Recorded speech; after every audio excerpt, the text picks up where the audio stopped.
Au-delà du management. Aujourd'hui, évoquons un livre qui m'a beaucoup marqué par son écriture joyeuse et son contenu iconoclaste. Sa publication date de 1970, sous le titre « Up the Organization » et traduite en français par « Au-delà du management ». L'auteur, Robert Townsend, manager américain, s'interroge sur comment empêcher les entreprises d'étouffer les gens et de bloquer les profits. Tous les grands principes y figurent, sous forme d'anecdotes relatives à l'expérience de Townsend, dont le bon sens jaillit à chaque page et qui s'appuie sur deux ouvrages fondamentaux, Bien connaître votre affaire et réussir de Peter Drucker et La dimension humaine de l'entreprise de Douglas McGregor.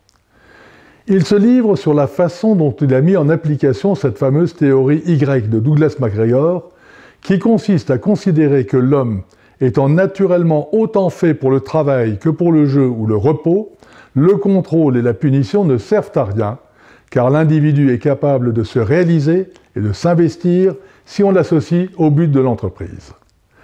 Une anecdote qui date de sa période en tant que directeur général d'Avis, l'entreprise de location de voitures, est édifiante. Je le cite. En 13 ans, on était en 1962, Avis n'avait toujours pas réussi à faire de bénéfices. 3 ans plus tard, la société était renflouée. Son chiffre d'affaires était passé de 30 à 75 millions de dollars et son bénéfice de 1 à 3 millions puis à 5 millions. Si j'y suis pour quelque chose, dit-il, c'est uniquement grâce à la mise en pratique de la théorie Y. Vous voulez des preuves? Je ne peux pas vous en donner. Mais laissez-moi vous raconter une histoire, poursuit-il. Quand j'ai pris la direction d'Avis, je savais qu'aucun responsable en place n'était valable et que mon premier travail serait de former une équipe entièrement neuve. 3 ans plus tard, Harold Genin, le PDG d'ITT, qui voulait racheter Avis, après avoir passé une journée à s'entretenir avec nos responsables, déclarait « C'est la première fois que je vois un management aussi au point. J'ai repéré 3 PDG en puissance. » Vous l'avez deviné, j'avais gardé les mêmes, dit-il. Rien de nouveau sous le soleil en 2020.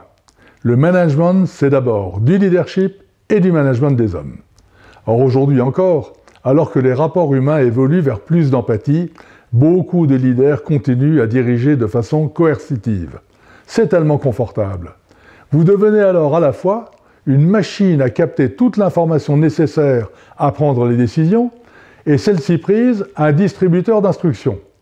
Vous travaillez dans votre organisation au lieu de travailler sur elle.